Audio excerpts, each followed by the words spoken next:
गरीब को सच्चे दरबार की जय। गुरुदेव महाराज की।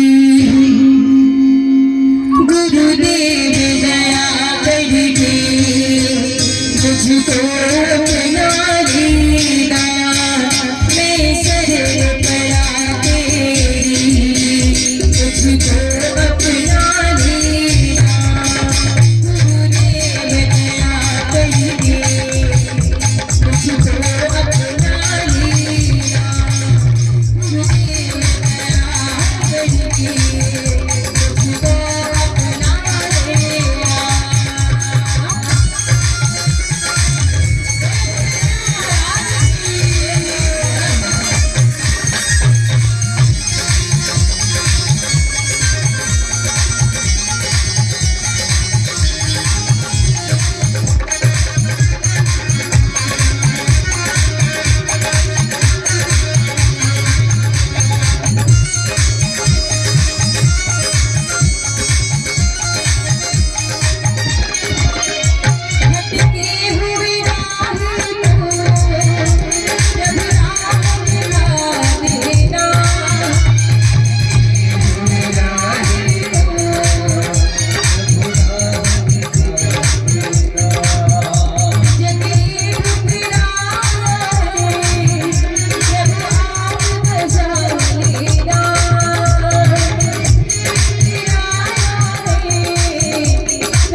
गुरुदेव महाराज की जय।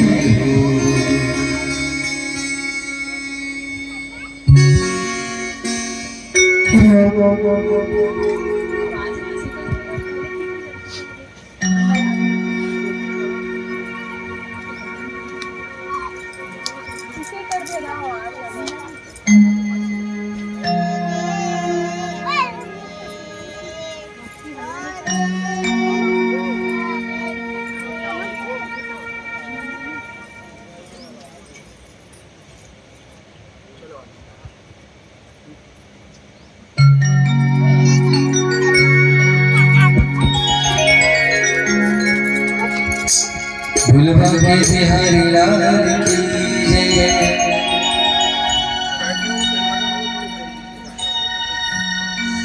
सेवकों से निवेदन अपने अपने स्थान पे खड़े हो जाएंगे। सुंदर मंगल में आरती।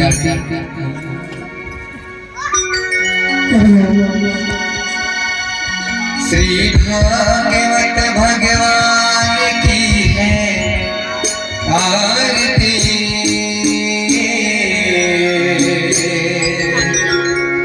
पापियों को पाप से है तारती। श्री भागवत भगवान की है आरती।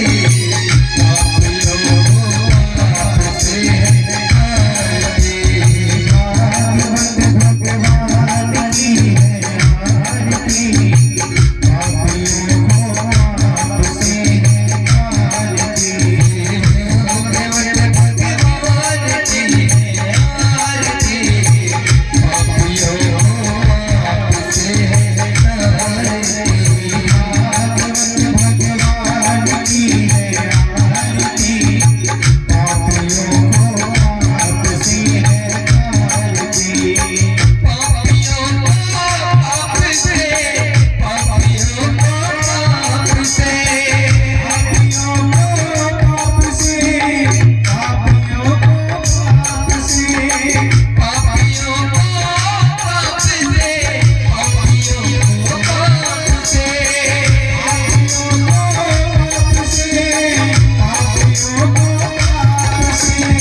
बांके बिहारी लाल की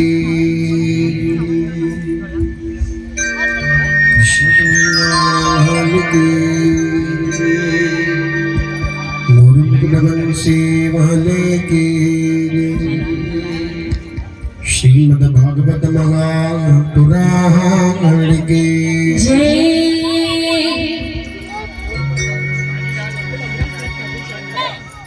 श्री सुखदेव जी महाराज की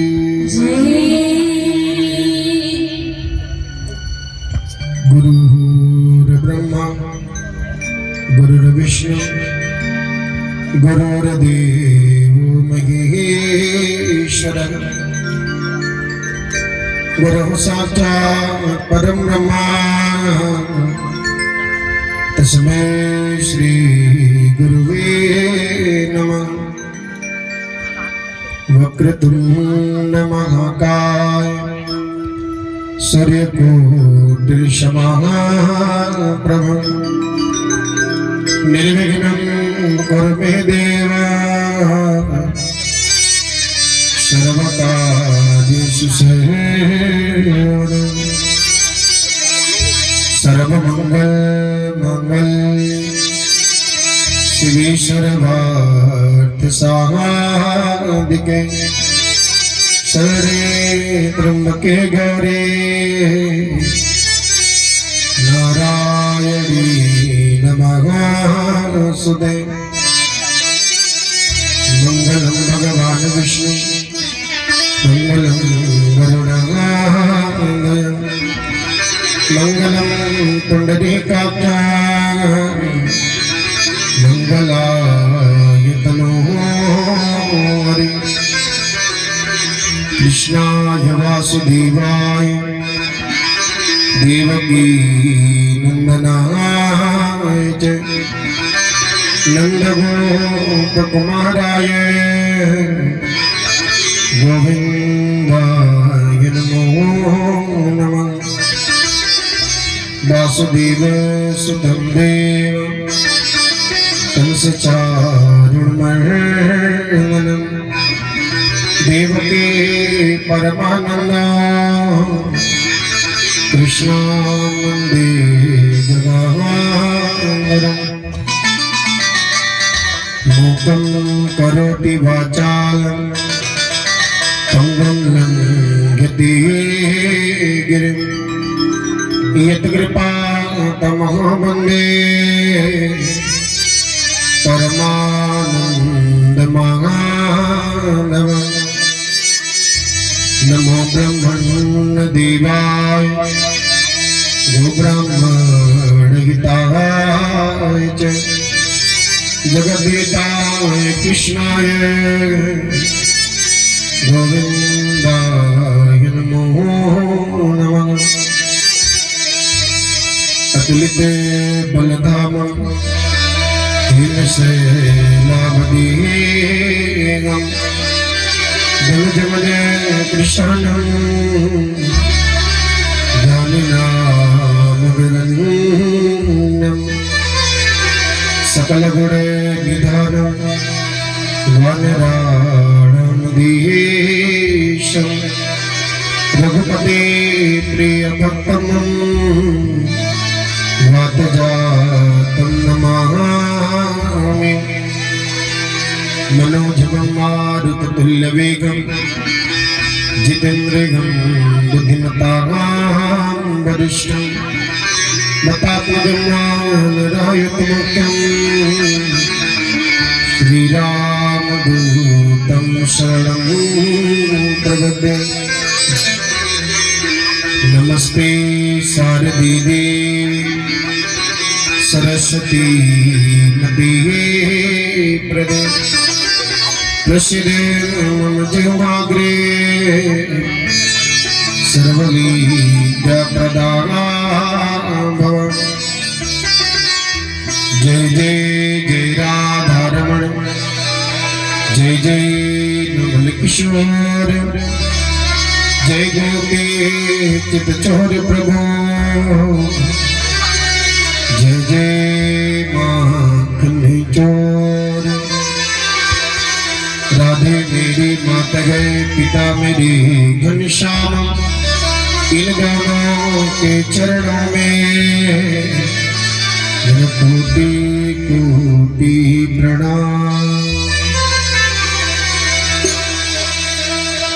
जय राधा माधव, जय कुंज बिहारी,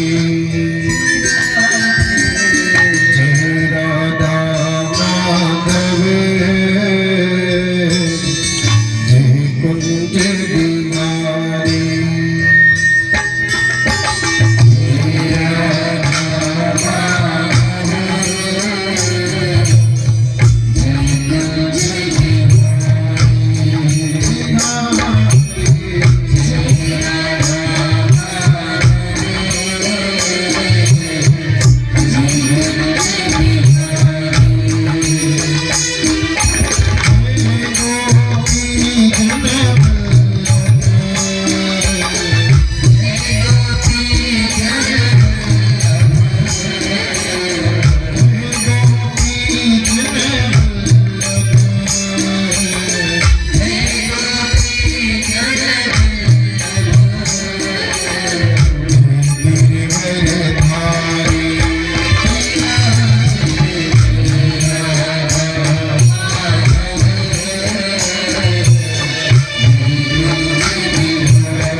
कारण डाले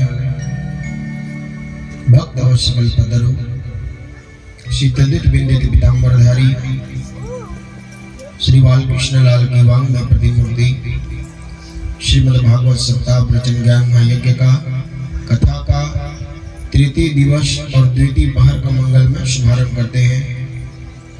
सहु परिवार द्वारा आयोजित श्रीमद् भागवत सप्ताह प्रवचन ज्ञान महायज्ञ में आप सभी बाहर से आए हुए अतिथि एवं सब ग्रामवासियों को बहुत बहुत स्वागत अभिनंदन। आप सभी प्रथम पहर की कथा में श्रवण किए कि महाराज भगवान के जो विश्व स्वरूप है उसकी कथा आप सब श्रवण किए और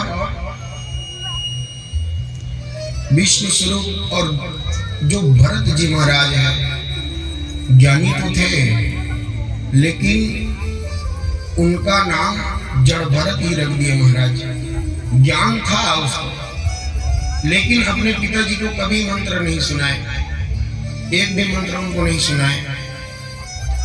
और इसकी कथा आप सब श्रवण किए।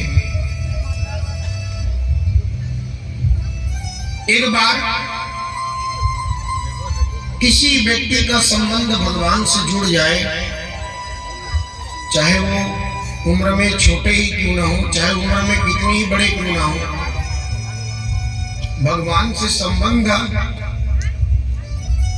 बचपन से ही, जैसे ध्रुव जी महाराज थे, बचपन से उन्होंने भगवान से प्रीत लगा रखी थी। महाराज आज जो परीक्षित जी महाराज हैं वो श्री सुखदेव जी से पूछते हैं कि हे महाराज हम एक प्रश्न पूछना चाहते हैं कि महाराज बताइए क्या सभी देवता अच्छे होते होंगे? कहने का मतलब ये है कि जिस राक्षस को भगवान मारते हैं और देवताओं को बचाते हैं तो क्या हमेशा देवता सही होते होंगे? कुछ कुछ तो गलत रहते होंगे ना। तो भगवान देवताओं को क्यों बचाते हैं और असुर राक्षसों को क्यों मारते हैं? संतान तो दोनों ही है भगवान के, देवता भी वही है और राक्षस भी वही है।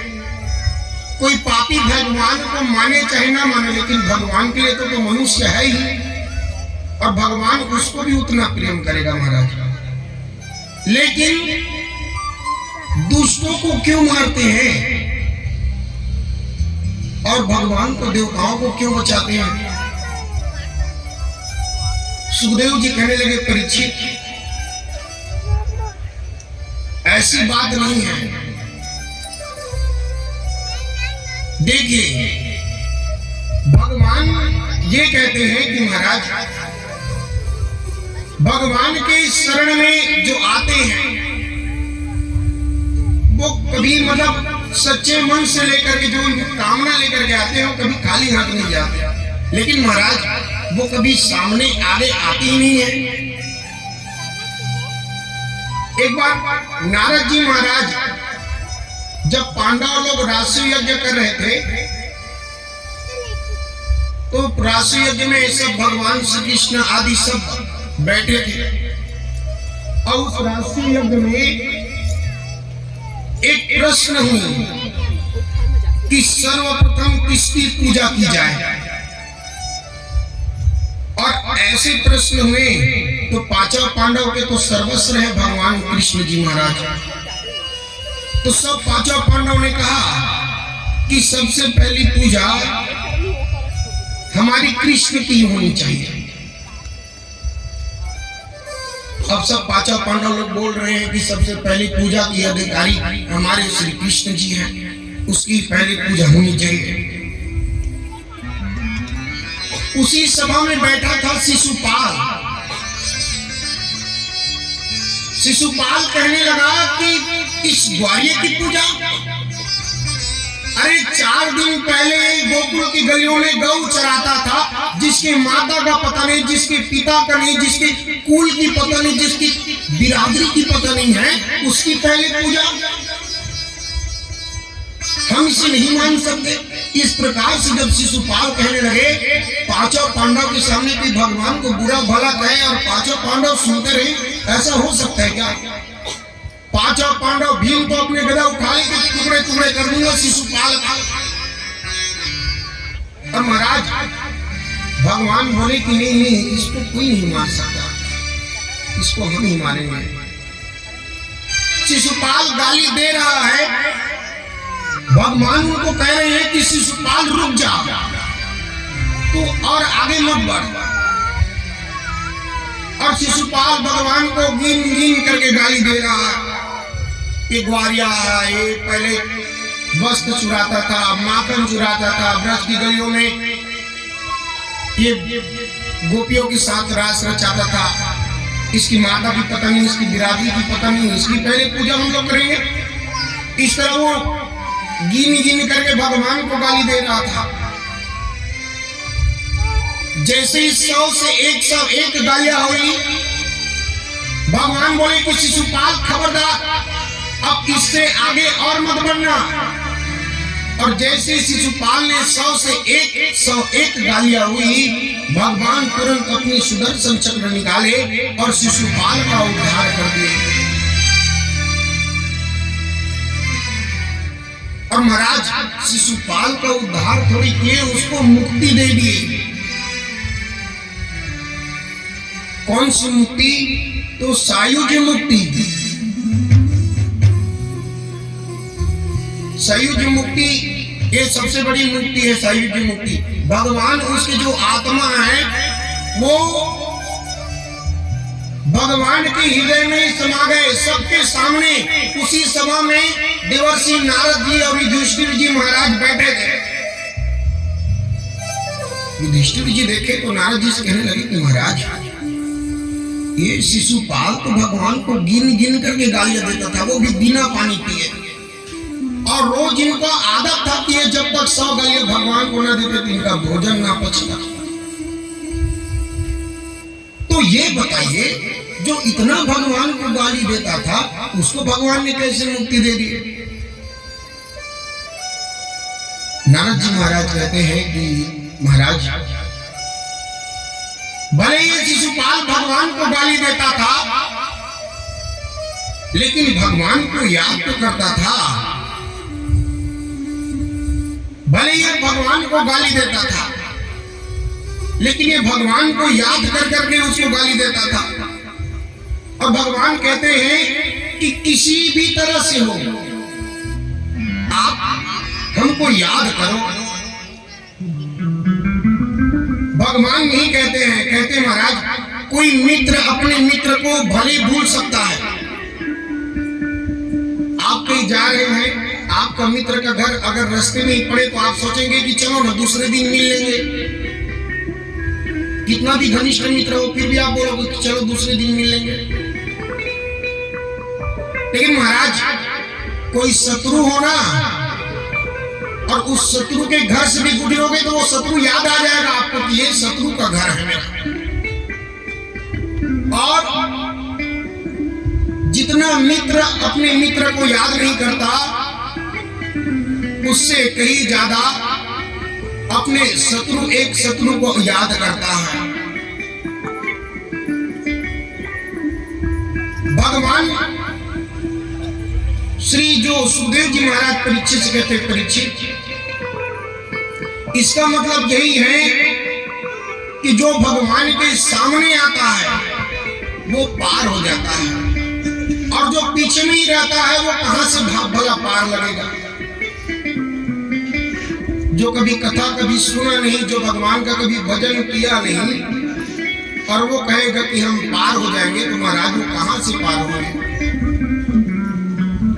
और भगवान भी यही कहते हैं कि तुम मेरे मार्ग में कदम रख दे, तेरे लिए भगवान कहते हैं मैं 10 कदम आगे बढ़ के तुम्हारा हाथ पकड़ूंगा, लेकिन तू वो एक कदम बढ़ा तो सही, पहले वो कदम बढ़ा, तब तो भगवान 10 कदम आगे बढ़ेंगे।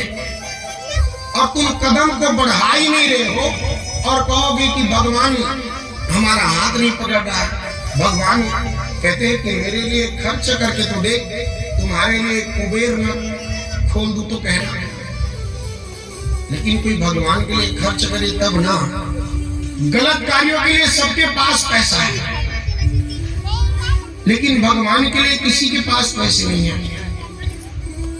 हम लोग देखते हैं ना महाराज, जहाँ पूजा पाठ कथा कराने शादी पढ़ने जाते हैं ना, वहाँ ये सब हम लोग देखते हैं, क्योंकि हम यजमानी काम करते हैं और यजमानी काम करते हैं तो यजमान के यहाँ जाना पड़ता है। अब यजमान के यहाँ जाते हैं, रात्रि में वो जो डीजे बजाने वाला आता है ना, वो डीजे बजाने वाले को 15,000 20,000 एक दिन का दे देगा, नाचने वाले को दे देगा कि नाचो, पीने वाले को 15,000 से भी ज्यादा का पिला देगा। लेकिन जो महाराज पूरे रात भर बैठ करके जो पूरे 7 जन्मों तक का बंधन विवाह पड़ता है, पूरा रात भर जब करके उसके लिए वो खुला मतलब खुला पैसा ढूंढता है दक्षिणा के लिए, कि किसी के पास खुला नहीं है क्या। बारात के ऊपर नोटों की गड्डी उड़ाने वाले अक्सर पूजा के टाइम खुला ढूंढते हैं कि महाराज जो रात भर बैठ करके आपका शादी पढ़ा और उसके लिए क्या कहते हैं पता है, कितना भी बड़ा आदमी हो गरीब है महाराज, कहते हैं अरे ये बोलो ना कि महाराज गरीब नहीं है। कौन गरीब है? गरीब किसको बोलते हैं? जिसके आंख नहीं है, जिसके कान नहीं है, जिसके पैर नहीं है, जो अपाहिज है, जो चल नहीं सकता, उसको गरीब बोलते हैं। भगवान ने तो हमारे हाथ पैर आंख कान सब सुरक्षित रखा है, तो बताओ बोला हम कहां से गरीब हुए। भगवान को धन्यवाद देना चाहिए कि प्रभु कितनी बड़ी कृपा की कि हमारे सब आंख कान ये हाथ सब सुरक्षित है। और भगवान यही कहते हैं कि कोई सामने आता है वही पार होता है, और कोई पीछे में खड़ा है और कहेगा कि हम पार हो जाएंगे, तो महाराज कहां से वो पार होगा। कहते हैं कि महाराज जो सुखदेव जी कहते हैं राजन आप ये समझना कि शिशुपाल का शत्रुता इसी जन्म की नहीं है, एक नहीं 3 जन्मों तक की शत्रुता कृष्ण से है। पहली बार ये हिरण्यकश्यप था तो प्रहलाद को बहाना करके नारायण से देश किया। दूसरी बार ये शिशुपाल रावण बना तो माता जानकी जी को हरण करने के बहाने राघवेंद्र सरकार से बैर किया। तीसरी बार जब ये शिशुपाल बने तो इन्होंने मुक्ति पाली। युधिष्ठिर जी महाराज नारद जी से पूछे कि हे प्रभु प्रहलाद जी से कैसे द्वेष किया, आप उसके बारे में बताएं। तो सुखदेव जी कहते हैं राजन जो भगवान जो वराह रूप धारण किए थे ना भगवान, और वराह रूप धारण करके उसका जो छोटा भाई हिरण्याक्ष था उसको भगवान मारे थे। कहते हैं कि जब वो हिरण्याक्ष भगवान समुद्र में पृथ्वी मैया को लेकर के निकले थे ना, तो उस समय भगवान एक जानवर अपने जब पानी में डूब जाए तो पूरे अपने शरीर को झड़ाता है ना, उसी तरह जब वराह भगवान ने अपने शरीर के ऊपर से जो पानी है उसको झड़ाया, तो जो वराह भगवान के जो रोम जो उनके रोम है रोम कोप है वो कुश के रूप में माना जाता है। जो हम पूजा पाठ के समय पहनते हैं कुश, वो भगवान के वराह रूप जो है उसी के रोम माने जाते हैं, बाल माने जाते हैं, और उसके बिना हम पूजा पाठ में नहीं बैठते। जो हिरण्याक्ष को भगवान मारे थे तो जो हिरण्यकश्यप था उसको बड़ा क्रोध आया कि इसने मेरे भाई को मारा, और जब इसने मेरे भाई को मारा तो हम भी उनसे बदला लेंगे। और महाराज हिरण्यकश्यप चले गए भगवान से वरदान मांगने के लिए। ब्रह्मा जी का इतना कठोर तप किया और जितना उस हिरण्यकश्यप ने तप किया उतना कोई नहीं किया होगा, ऐसे तपस्या किया। पूरे शरीर पर दीमक लग गया था, सिर पर 2 आंख बस गड्ढे के समान दिखाई दे रहे थे, इतना हिरण्यकश्यप तप किए थे। ब्रह्मा जी महाराज प्रसन्न हो गए और ब्रह्मा जी महाराज उसके सामने आकर के प्रकट हो गए। बोले कि हिरण्यकश्यप, हम तेरे इस तपस्या से प्रसन्न हैं, बोलो क्या वरदान चाहते हो। हिरण्यकश्यप बोले कि महाराज हमको अमर बना दो। ब्रह्मा बोला अमर तो हम भी नहीं है, तो आपको अमर कहां से बनाए,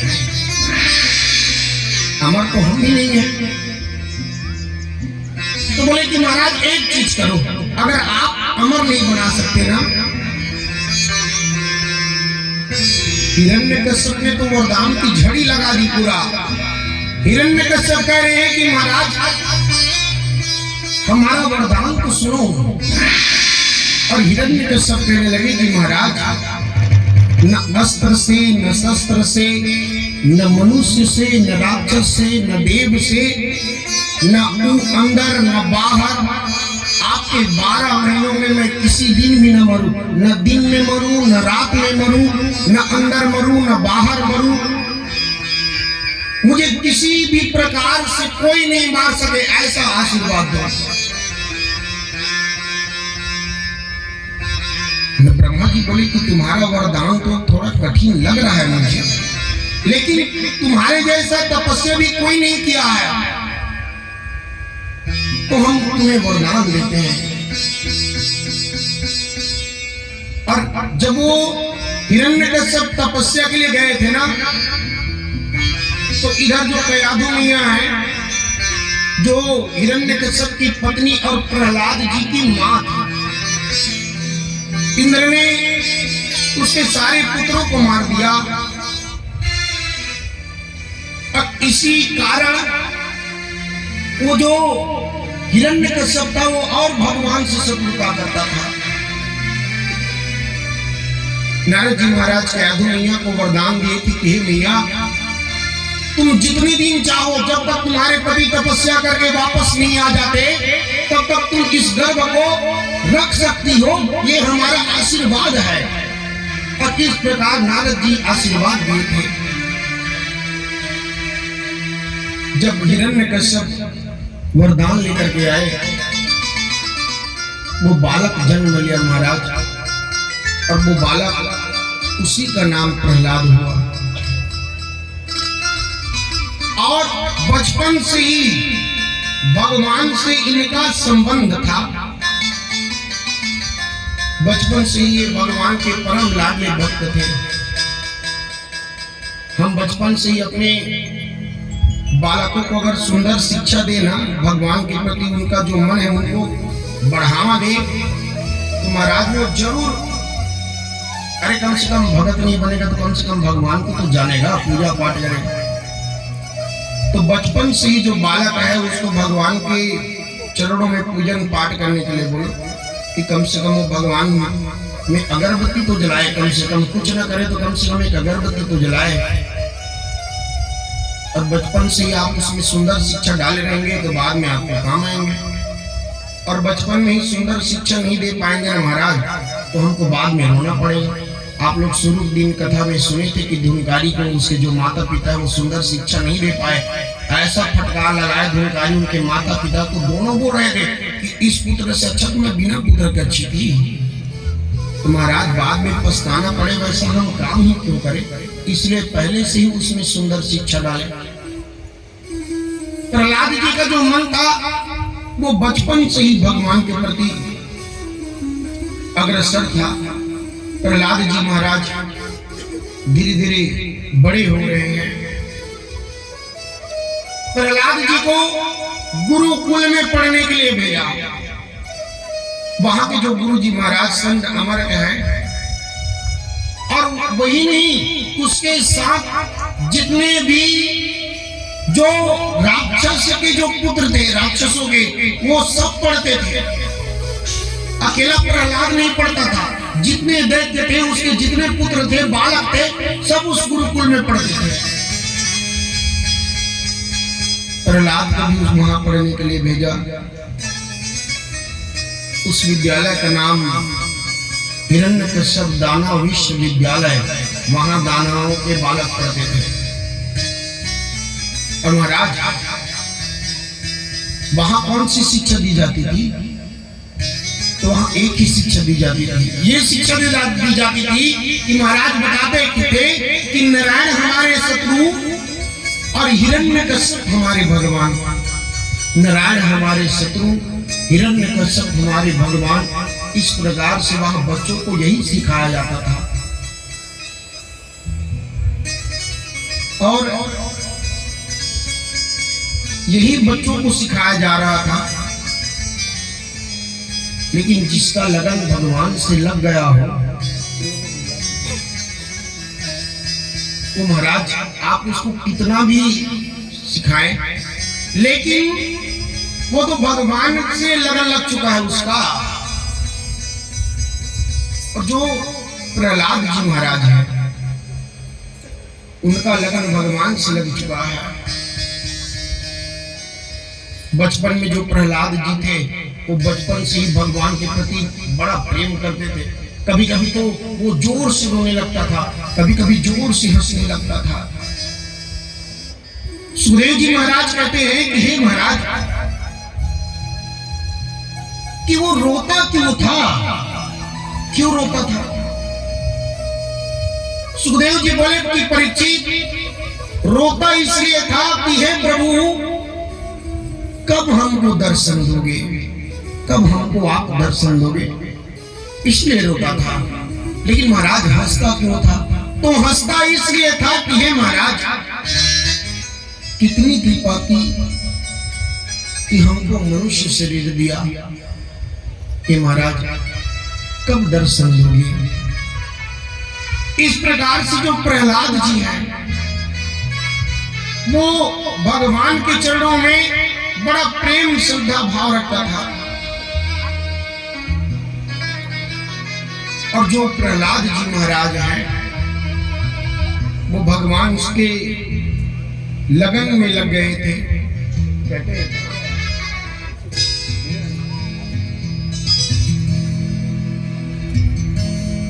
जो हिरण्यकश्यप था, वो नारायण के, जो भगवान के शत्रु थे, इतने शत्रु थे कि मेरे पुत्र को मार दिया, साथ ही साथ मेरे भाई जो हिरण्याक्ष, उसको वध कर दिया।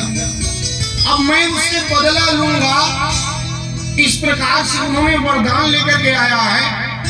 और अपने जो प्रहलाद नाम का जो पुत्र है, जो भगवान का भक्त है, उसको गुरुकुल में पढ़ने के लिए भेजा है। और वहां बच्चों को यही शिक्षा दी जाती थी कि नारायण हमारे शत्रु, हिरण्यकश्यप हमारे भगवान।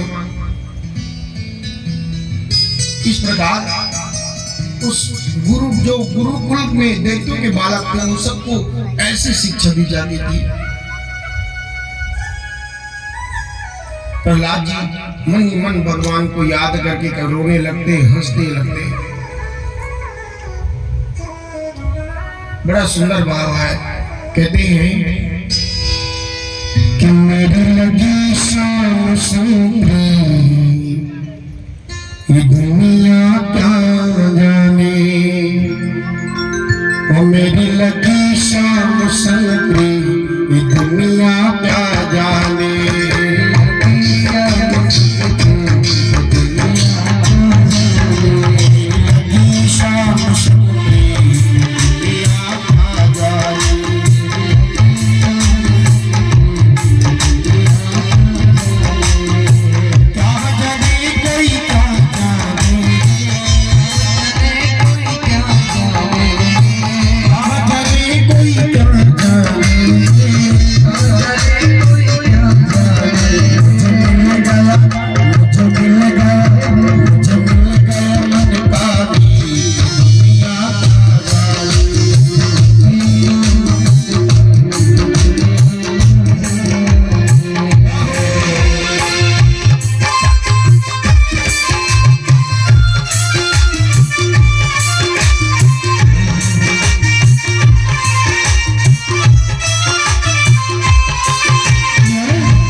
कहना चाहिए ना, तब तो सुनेंगे कि गा रहे हैं कि नहीं गा रहे हैं। जी जी। और आप लोग बजाएंगे तो फिर तो सुनाई नहीं देगा महाराज।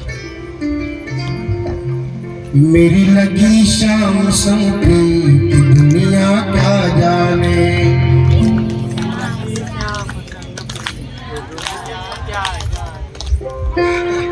थोड़ा ढंग से गाओ ना, यहाँ तक कम से कम सुनाए।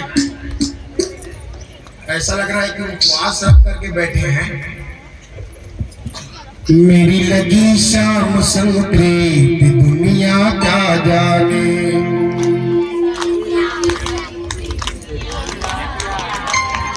क्या जाने कोई क्या जाने, क्या जाने कोई क्या जाने, ये कैसी पागल प्रीत दुनिया क्या जाने।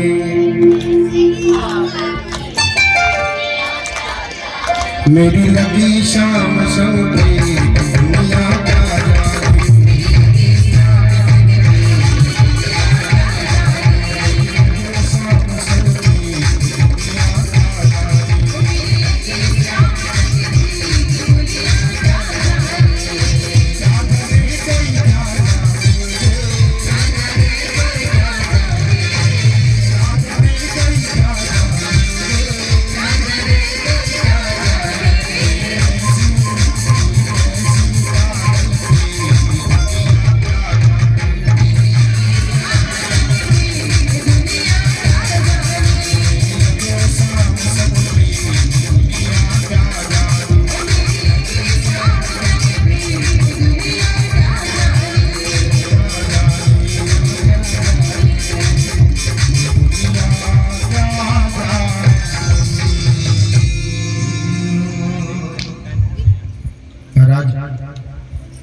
प्रहलाद जी का जो मन है वो भगवान में बचपन से ही लग चुका था। कभी रोने लगते, कभी हंसने लगते। और महाराज प्रथम बार गुरुकुल में जब पढ़ते हैं ना, यहाँ एक राजीव में गुरुकुल है और एक हरिद्वार में गुरुकुल है, रामदेव बाबा वाला। अब बहुत दिन के बाद मान लीजिए हमारा पुत्र आया तो खुशी तो होगी कि मेरा पुत्र आया है। अब जब उसके गुरुकुल से महाराज जब उसके बेटा प्रहलाद पढ़ करके आए ना, हिरण्यकश्यप का खुशी का ठिकाना नहीं रहा कि वाह आज हमारे पुत्र आए हैं। और हिरण्यकश्यप अपने पुत्र को बुला करके पूछने लगा कि पुत्र बताओ तुमने गुरुकुल में कौन सी अच्छी विद्या सीखी है, कौन सी अच्छी विद्या जानते हो।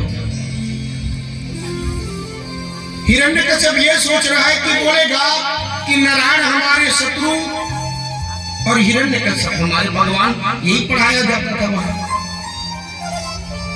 लेकिन प्रहलाद जी महाराज हिरण्यकश्यप से बोला कि पिताजी ये जो गृहस्थ जीवन है ना, ये एक अंधकूप है और इस अंधकूप से अगर निकलना है तो वन में जाओ और वन में जा करके भगवान हरि नारायण का भजन करो। पिताजी एक बार एक अंधे की लाइन जा रही थी, पूरा अंधों की तो आंख नहीं होती लेकिन कान बहुत तेज होता है, भले दिखाई दे चाहे मत दे लेकिन सुनाई तो देता ही है। हमारे एक राम कथा वाचक प्रवक्ता है रामभद्राचार्य जी महाराज, जिनके बचपन से आंख नहीं है लेकिन भगवान की कृपा से उसको मानस की एक एक चौपाइयां याद है। भगवान की अगर कृपा की आपको प्रत्यक्ष उदाहरण देखना है ना तो उस रामभद्राचार्य महाराज को देखिए, जो बचपन से सूरदास थे लेकिन रामायण का चौपाई एक एक याद है और वो कथा भी कहता है, श्री राम कथा, और आदि गुरु कहे जाती है। और छोटे छोटे जो इधर जो छोटे छोटे नहीं, सब बड़े बड़े महाराज हैं, कोई छोटे नहीं है, लेकिन उनके सब शिष्य हैं और सब उसको गुरुदेव महाराज बोले करते हैं। अयोध्या मंदिर जब निर्माण हुई ना, उसमें रामभद्राचार्य ने कई सौ सबूत दिए थे कि हाँ यहाँ भगवान जन्म लिए थे अयोध्या में कहकर, और बहुत सारे सबूत उन्होंने दिए थे कोर्ट में, जो भगवान को कभी कभी काल्पनिक कहते थे कि अरे वो सब काल्पनिक है, भगवान यहाँ जन्म वर्म नहीं लिए थे कह करके। आज उस सब का देश से नामो निशान मिटते मिटते जा रहा है। जो भगवान को काल्पनिक कहते थे वही आज काल्पनिक होते जा रहे हैं। तो महाराज रामभद्राचार्य जी महाराज, ये भगवान की कृपा है, जो सूरदास है लेकिन उनको सब कुछ याद है। एक गृहस्थ जीवन अंधकूप है।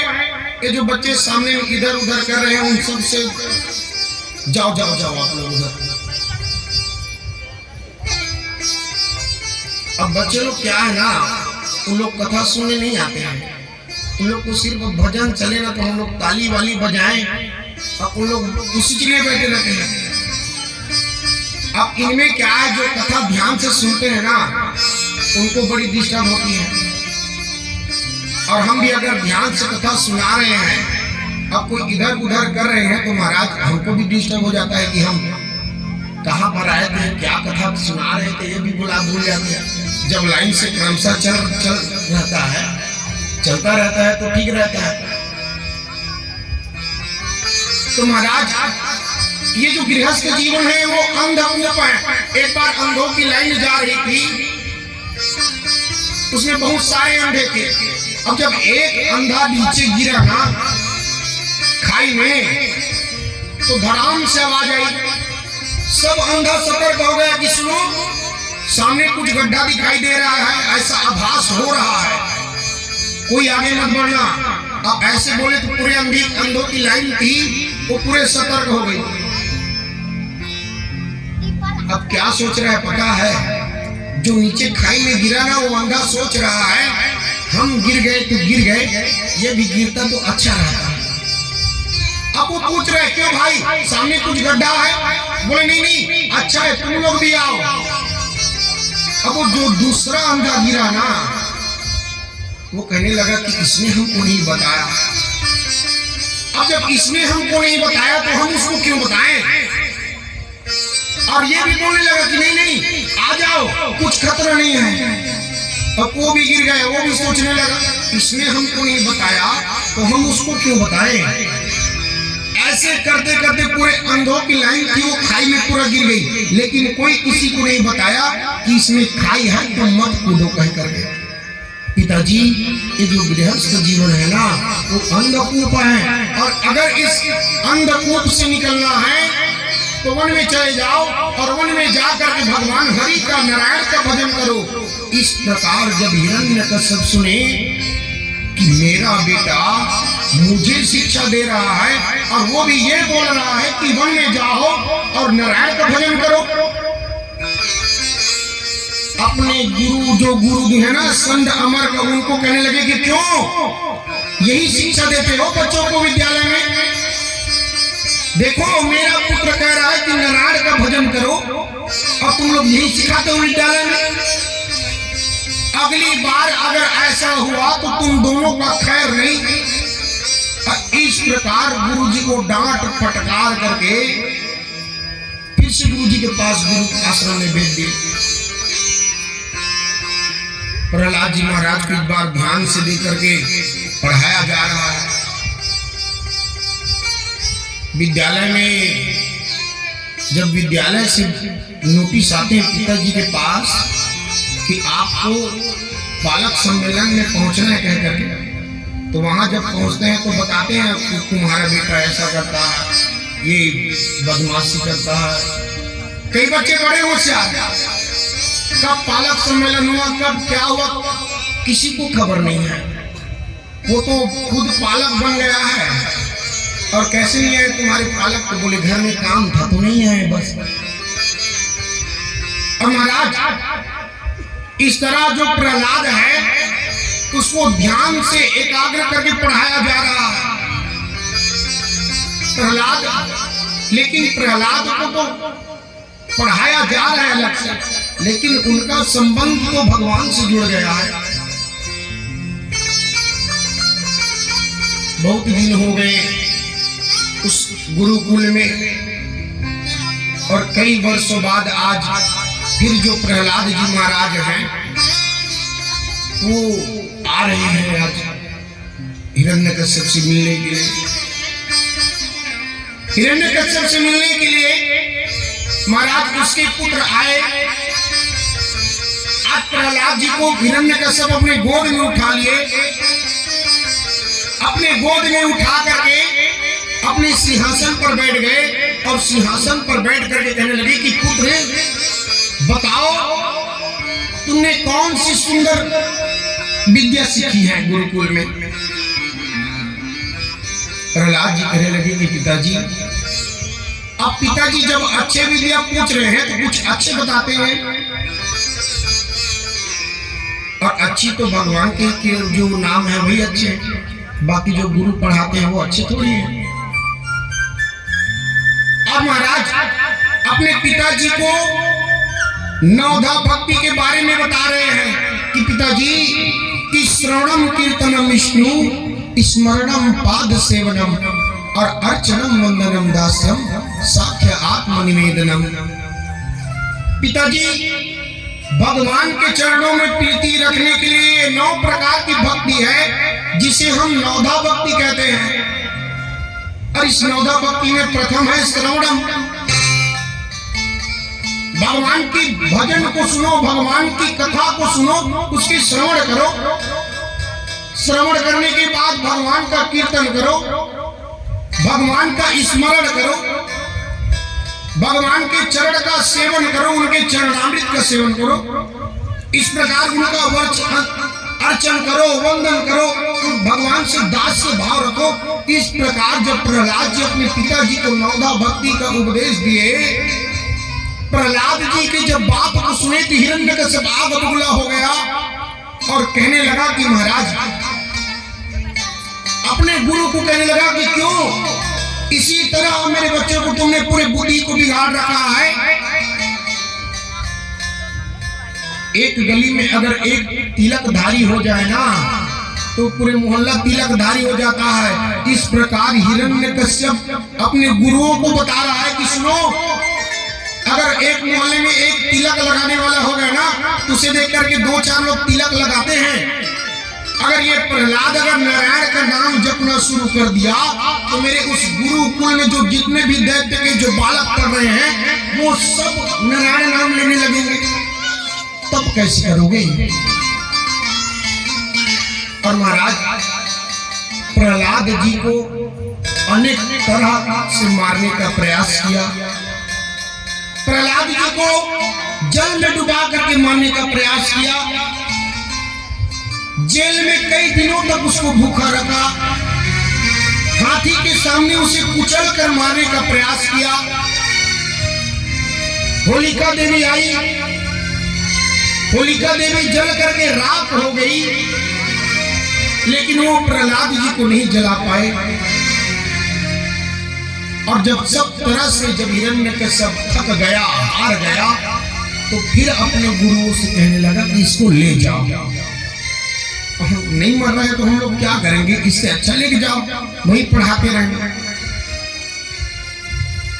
प्रहलाद जी महाराज आज गुरुकुल में गए तो उनके जितने भी सखा थे, मित्र थे, वो सब प्रहलाद जी को कहने लगे कि प्रहलाद, तुम्हारे पिताजी कहते हैं उसको मान जाओ ना, तुम क्यों जिद पर अड़े हो कि हम नारायण का ही भजन करेंगे। अरे जन्म तो माता पिता ने दिया, खाना भी वही खिलाते हैं, भगवान हमको क्या देता है जो उसका हम भजन करेंगे, तू बता। कहने लगे अरे इतना सुंदर रूप शरीर बना करके तुमको भेजा है, ये कोई कम बड़ी बात है, और तुम कहते हो कि क्या दिया है, सब कुछ तो उसी का है, हमारा तो कुछ नहीं है, हम तो सिर्फ यहाँ मुनीम के रूप में हैं। ये बाजार है, यहाँ जितने दिन तक हम लोगों को कुछ लेना है उसको ले लो और उसके बाद फिर चलो यहाँ से। ऐसा है कि एक सरोवर पर बहुत सारे पशु पक्षी पानी पीते हैं और उसके बाद सब अपने अपने स्थान पर चले जाते हैं। उसी तरह हम भी यहाँ आए हैं और हम भी यहाँ से चले जाएंगे। प्रहलाद जी के जो सखा वो सब बोलने लगे कि प्रहलाद भूखा तुमको रखा जाता है, तड़पन हमें होती है, अग्नि में जलाया तुमको जाता है, जलन हमको होती है, मान जाओ ना तुम्हारे पिताजी का कहना मान जाओ। अरे भजन ही करना है तो बुढ़ापे में कर लेंगे।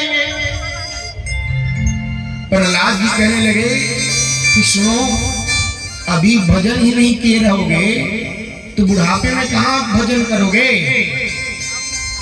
बुढ़ापे में तो महाराज आप कहोगे कि हम जमीन पर ही नहीं बैठ सकते। क्यों? क्योंकि कमर में दर्द होता है, घुटने में दर्द होता है। अब उससे अच्छा आप जवानी में ही भगवान का भजन कर लो, भगवान का नाम ले लो। और अगर अभी भगवान का नाम लिया रहोगे तो बाद में भी आप भगवान का नाम ले सकते हो। इसलिए कहते हैं ना कि भजन करो मस्त जवानी में, बुढ़ापा किसने देखा है। जवानी में अगर भजन किए रहोगे तो बुढ़ापे में भजन करो, और सीधा अगर बुढ़ापे में जाकर भजन आप करना चाहोगे तो भी नहीं कर सकोगे। सब सखा कहने लगे कि सुनो, अब ये बातें बहुत हो गई, अब हम कुछ खेल खेलते हैं। प्रहलाद बोलने लगे कि हम जो कहते हैं वही खेल खेलेंगे।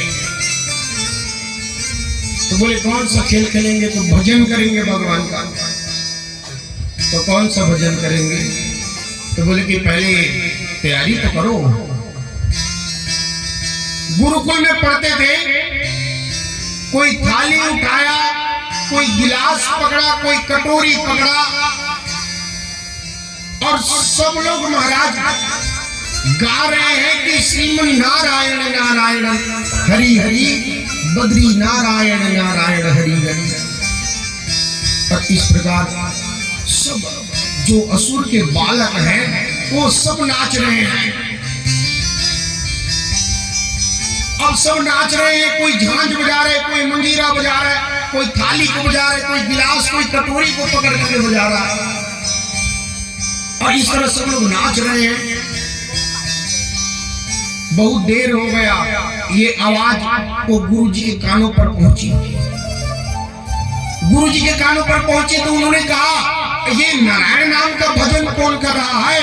अगर हिरण्यकश्यप अगर सुन लिए तो हमको जीवित नहीं छोड़ेगा। सैनिकों से बोला कि जाओ, जा करके इस भजन को बंद करवाओ। सैनिक आया, सैनिक आकर के देखा तो जितने भी असुर बालक हैं, प्रहलाद जी हैं, सब नाच रहे हैं, श्रीमन नारायण नारायण हरि हरि, बद्री नारायण नारायण हरि हरि। सैनिक जाकर के प्रहलाद को पकड़ा, ये प्रहलाद तू क्यों नाच रहा है? महाराज सैनिक जाकर के जैसे प्रहलाद को पकड़ा ना, ऐसा करंट लगा उस सैनिक को, और वो भी नाचने लगा भगवान के भजन में। वो सैनिक भी गाने लगा कि श्रीमन नारायण नारायण हरि हरि, बद्री नारायण नारायण हरि हरि। बहुत देर तक ये भजन चलते रहे। गुरुदेव सुन रहे कि ये भजन रुकने का नाम ही नहीं ले रहा है। फिर सैनिक को भेजे। अब फिर सैनिक आए तो देखे जो पहले 4 सैनिक आए थे वो सैनिक नाच रहा है। अब इन्होंने जाकर के भी उस सैनिकों से बोला कि क्यों तुम लोग भजन को बंद करवाने से नाच रहे हो? और ये जब सैनिक को जाकर के बोले तो सैनिक को छुए। अब भजन का ऐसा करंट उसको लगा कि वो सैनिक भी नाचने लगा, श्रीमन नारायण नारायण हरि हरि कहकर। अब तो सब लोग नाच रहे हैं। जितने सैनिक आए थे वो भी नाच रहे हैं, जितने असुर बालक हैं वो सब नाच रहे हैं। गुरुजी देख रहे हैं कि अभी भजन तो रुका ही नहीं है। गुरुजी बोले कि हम ही चलते हैं। दोनों संगमर का आए, आकर के देखे कि जो सैनिक आए थे भजन बंद करवाने वो तो नाच रहे हैं। अब गुरुजी महाराज आए, सब लोग इशारे में प्रहलाद को बोल रहे हैं कि प्रहलाद गुरुजी आ गए। प्रहलाद बोले कि चिंता मत करो, आज गुरुजी को ही सबक सिखा देंगे, आज इसको मजा चखा देंगे गुरुजी को। और महाराज जब वो गुरुजी उसके पास आए, दुबले पतले से थे ही गुरुजी महाराज दो। उस असुर बालकों ने गुरुजी के हाथ पकड़े और कई बालक उसके पैर पकड़े और उसको ऊपर उछाल करके गाने लगे कि श्रीमन नारायण नारायण हरि हरि बद्री नारायण नारायण हरि हरि। महाराज उस गुरुजी को उछालते ऊपर जोर से। अब वो गुरुजी वो ऊपर जाते, फिर नीचे आते तो फिर वो गुरुजी को झोंक लेते थे।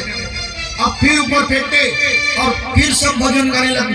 गुरुजी ने देखा है तो बड़ा आनंद आ रहा है और कहने लगा कि प्रहलाद हम भी भजन करेंगे, हमको भी नीचे उतारो। अब तो प्रहलाद के साथ में सब लोग नाचने लगे, गुरुजी भी नाचने लगे, गुरुजी नाचने लगे, सैनिक नाचने लगे। ऐसे श्रीमन नारायण नारायण भजन की लहरी निकली। हमारे कीर्तनाचार्य जी भी इस भाव का दर्शन कराएंगे। हम भी श्रीमन नारायण नारायण हरि हरि का हम लोग भी थोड़ा सा जाप कर लेते हैं। आइए एक बार सब लोग जोर से बोलिए राधे राधे।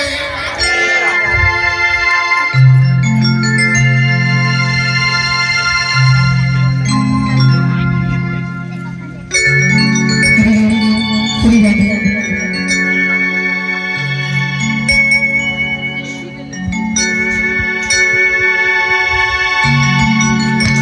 नारायण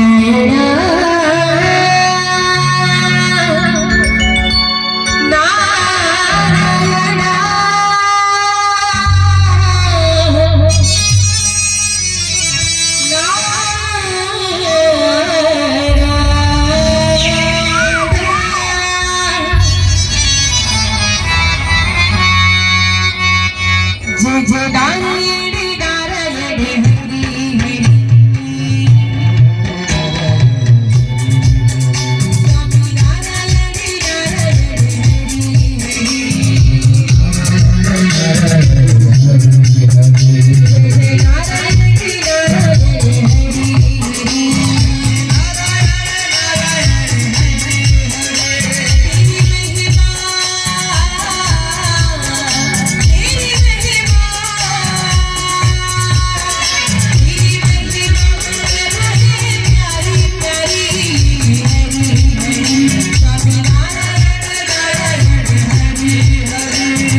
आइए,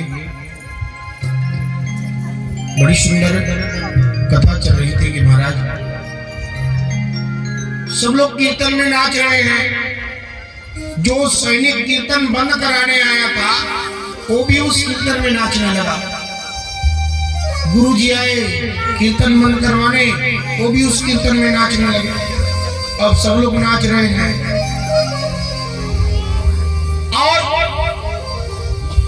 उसी कीर्तन में पहुंच गए महाराज हिरण्यकश्यप पहुंच गए। अब जब हिरण्यकश्यप पहुंचे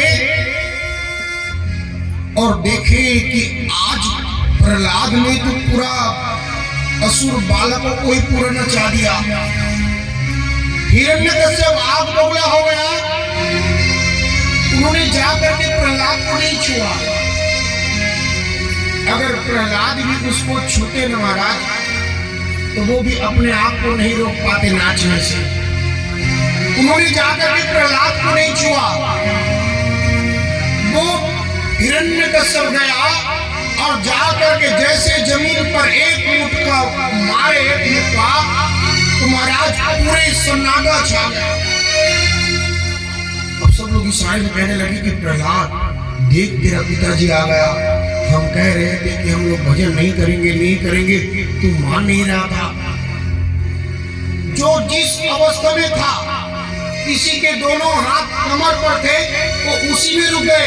किसी के एक हाथ सिर पर, एक हाथ कमर पर, जो ठुमका मार करके नाच रहे थे वो उसी अवस्था में रुक गए। हिरण्यकश्यप को देख करके डर के मारे सब सन्नाटा छा गया। हिरण्यकश्यप कहे गुरुजी को फटकार लगाए कि तुम्ही लोगों ने इनकी बुद्धि को बिगाड़ रखा है। तुम लोग कीर्तन को बंद करवाते, उल्टा तुम ही लोग नाच रहे हो। गुरुजी लोग कहने लगे कि महाराज चाहे जैसा भी हो, आनंद बहुत आ रहा था। हिरण्यकश्यप को और क्रोध आया। एक तो पूरे असुर बालकों का बुद्धि बिगाड़ दिए और ऊपर से कह रहे हो कि आनंद आ रहा था। प्रहलाद जी को जाकर के पकड़ लिए और कहने लगे कि हे दुर्निम तमंदात्मन कोल भेदम नकादम स्तब्धमृच्छा शुद्धम निश्चितम यक्षमन। हे दुर्निम, हे मंदात्मन प्रहलाद, तुमको किसने इतना बड़बोला बनाया तुम बता।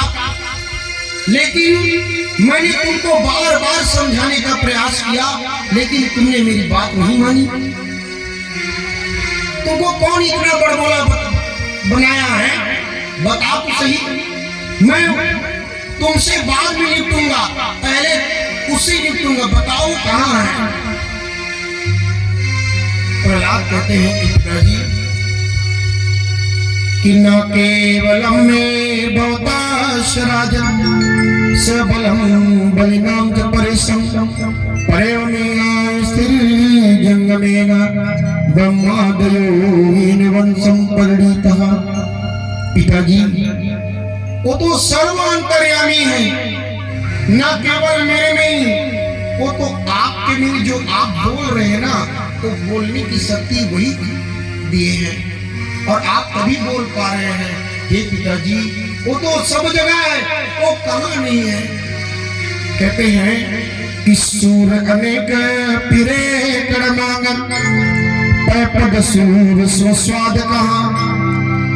उन्हीं ताल मंजीरा बजा पिरे मेरा मतवारी सी चाह कहाँ। सिया राम कथा कितनों ने लिखी पर तुलसी जैसी मर्याद कहाँ। नरसी बसे प्रतिखम मन में पर कानन को प्रहलाद कहाँ। सिया राम कथा कितनों ने लिखी पर तुलसी जैसी मर्याद कहाँ। कितनों ने ही भगवान की राम कथा लिखी, लेकिन तुलसी जैसी जो मर्यादा लिखी वैसे कोई नहीं लिख पाई।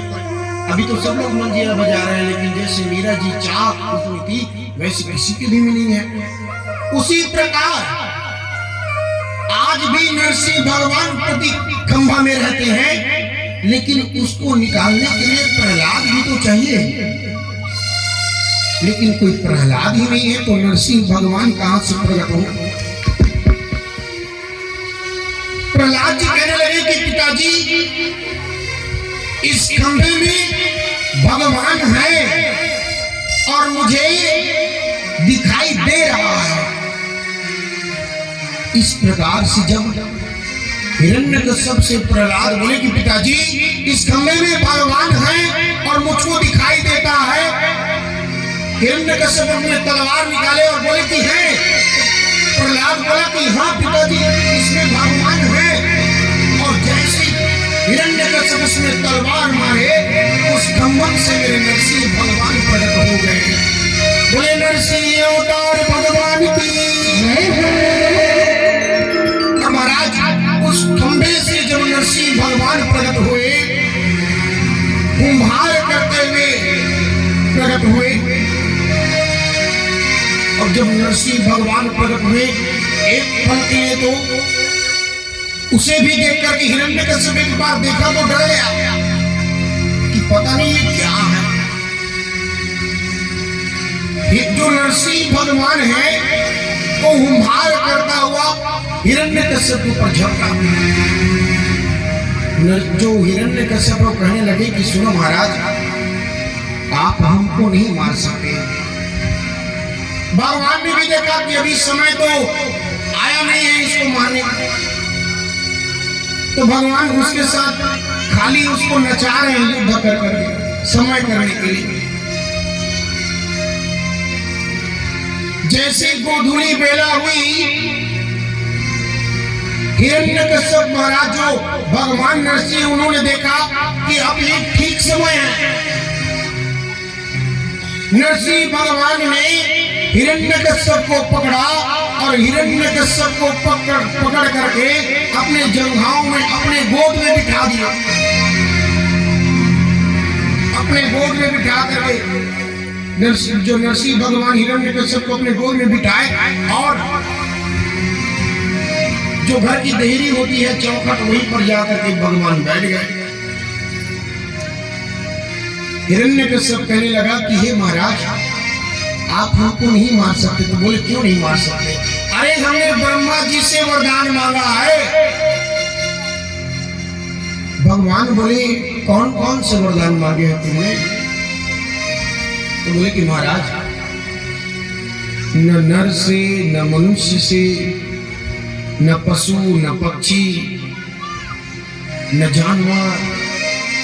भगवान बोले मुझे देख करके बता कि मैं कैसा लग रहा हूं। हिरण्यकश्यप बोले कि महाराज,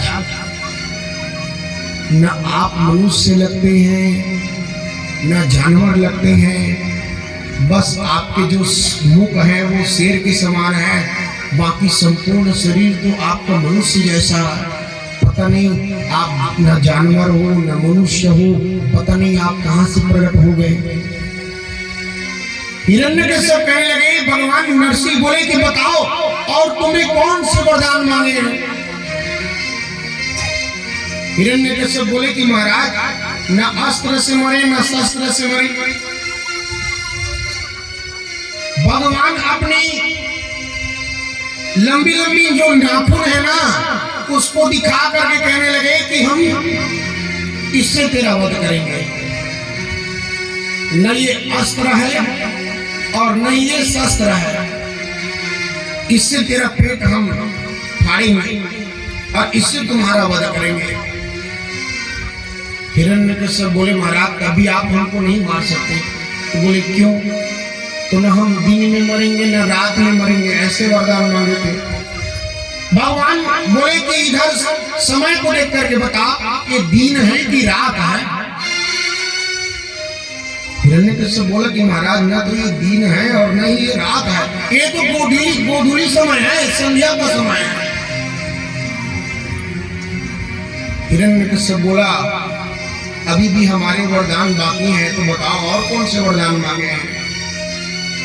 तो कहने लगे कि महाराज, हमने ये वरदान मांगा था कि 12 महीनों में हम किसी भी दिन न मरे। भगवान बोले कि ये 13वां महीना चल रहा है और खासकर तुम्हारे लिए ही बनाया गया है। हिरण्यकश्यप बोले 13 होते हैं? तो भगवान बोले हाँ, 13 महीने भी होते हैं। हिरण्यकश्यप बोला पता नहीं था, नहीं तो 13 महीना बोलता, 12 महीना क्यों बोलता? अगर 13 महीना पता चलता तो वरदान के समय 13 महीना ब्रह्मा जी से बोलता, 12 क्यों बोलता? अधिक मास कहते हैं ना, कभी कभी 13 माह भी पढ़ते हैं। तो और कौन से वरदान मांगे हैं? तो बोले लास्ट में हमने ये वरदान मांगा था कि महाराज आपके बनाए हुए सृष्टि में हे ब्रह्मा जी हम किसी के हाथों ना मरे। भगवान जो हरि हैं वो अपने नाभि से कमल फूल को बस कमल फूल में आए थे ब्रह्मा जी, और बाकी जो पूरी सृष्टि है वो ब्रह्मा जी की बनाए हुए हैं। लेकिन भगवान को ब्रह्मा जी को बनाते हैं। तो हिरण्यकश्यप बोले थे कि हे ब्रह्मा जी आपके बनाए हुए जो सृष्टि है उसमें हमें कोई न मार सके, ऐसा वरदान दो। भगवान बोले कि महाराज हमको ब्रह्मा जी थोड़ी बनाते हैं, हम ब्रह्मा जी को बनाते हैं, वो हमको नहीं बनाते हैं। और महाराज इस प्रकार भगवान ने उसके सारे वरदानों को पूर्ण कर दिए। और जैसे ही समय आया भगवान को क्रोध आई, और जैसे क्रोध आए भगवान ने उसके पेट को अपने नाखून से चीरे और उसकी अतरियां निकाल कर भगवान अपने कंठ में धारण कर लिए और हिरण्यकश्यप का भगवान ने उद्धार कर दिया। हिरण्यकश्यप को मारने के बाद भी भगवान का कोप शांत नहीं हुआ। सब लोग शांत कराने आए, माता लक्ष्मी जी भी भगवान को शांत कराने आए, लेकिन वो भी भगवान को शांत नहीं करा सके। प्रहलाद जी भगवान के शरण में जाकर के प्रार्थना कर रहे हैं कि हे महाराज। जब प्रहलाद जी उनके सामने गए तो नरसिंह भगवान प्रहलाद को अपने गोद में उठा लिया और भगवान को अपने गोद में उठा करके नरसिंह भगवान अपनी जीभ निकाल करके प्रहलाद को चाटने लगे। अपनी जीभ निकाल करके भगवान उस नन्हे से प्रहलाद को चाटने लगे। भगवान बोल रहे कि क्यों प्रहलाद, तुमको हमसे डर नहीं लग रही है? प्रहलाद जी बोले कि प्रभु शेर से भला मनुष्य डर सकता है, एक बार हम शेर से डर सकते हैं, लेकिन शेर का बच्चा शेर से थोड़ी डरता है।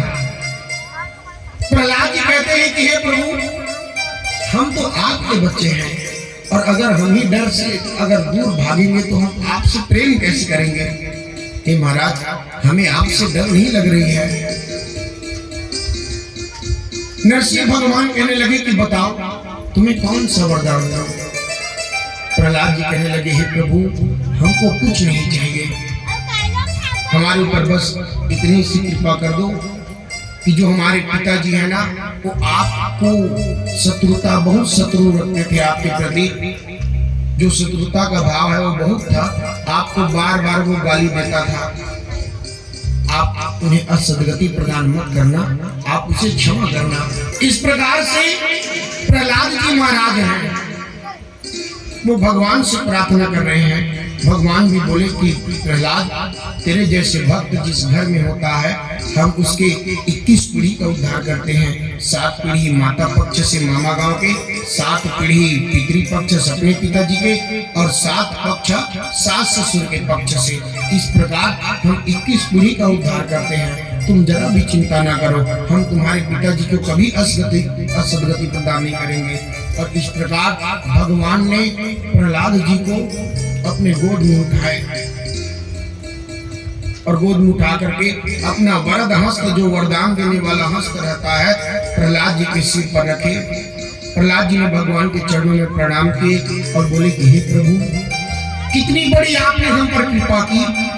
भगवान बोले हमने कौन सी कृपा की? अरे महाराज जिस तरह आपने हमको गोद में उठा करके रखा है, क्या कभी आपने ब्रह्मा शंकर को उठा कभी गोद में बिठाया है? भगवान नरसिंह बोले कि नहीं, हमने तो कभी भी अपने गोद में नहीं उठाया। तो सोचो महाराज, हम कितने भाग्यवान हैं जो आप हमको गोद में उठा करके बिठाए हैं। इस प्रकार महाराज, जो हिरण्यकश्यप है वो भगवान से द्वेष करता था। बाद में हिरण्यकश्यप से वो द्वेष करता था, प्रहलाद जी के द्वारा द्वेष उनके हिरण्यकश्यप का उद्धार हुआ, प्रहलाद जी के बहाने उनका भी उद्धार हुआ।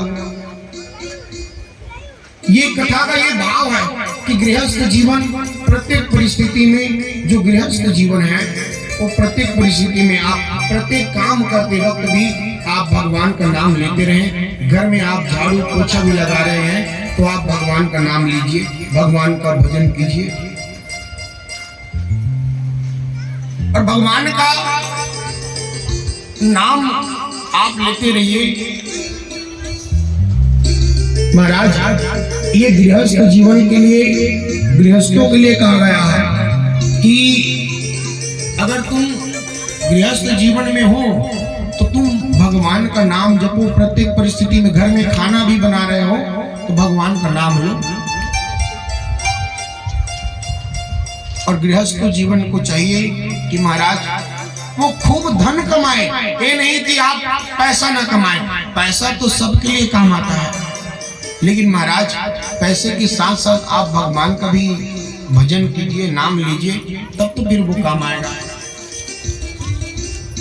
और भगवान का नाम लीजिए। इस प्रकार से आप अगर भगवान से प्रार्थना करेंगे ना महाराज, तो वो कभी बेकार नहीं जाती।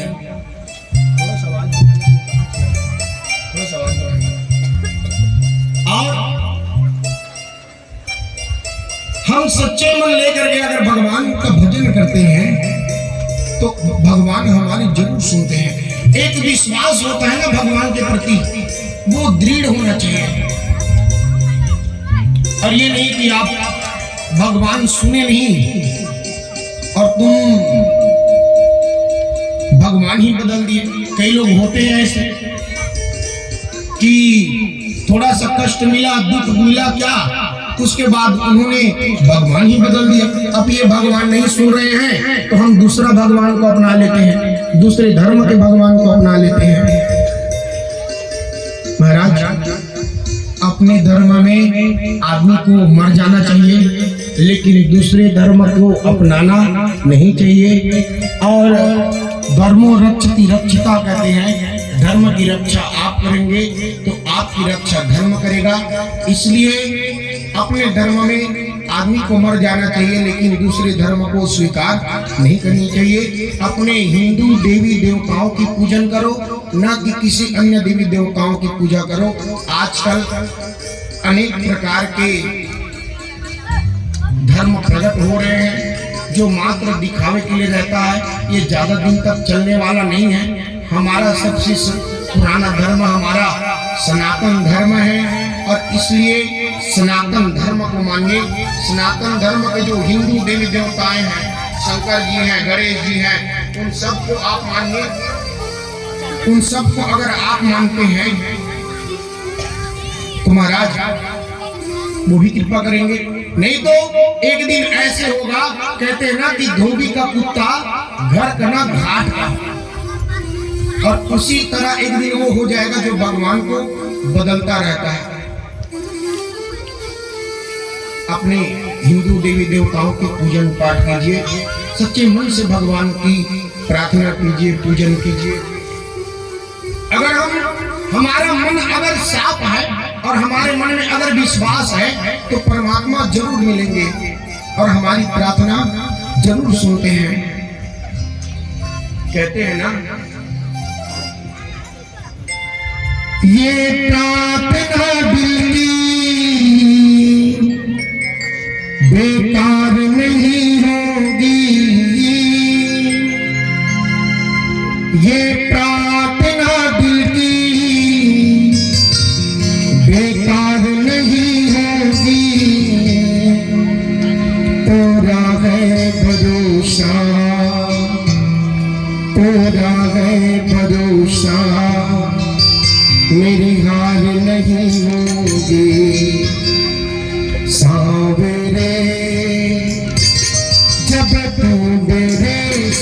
गए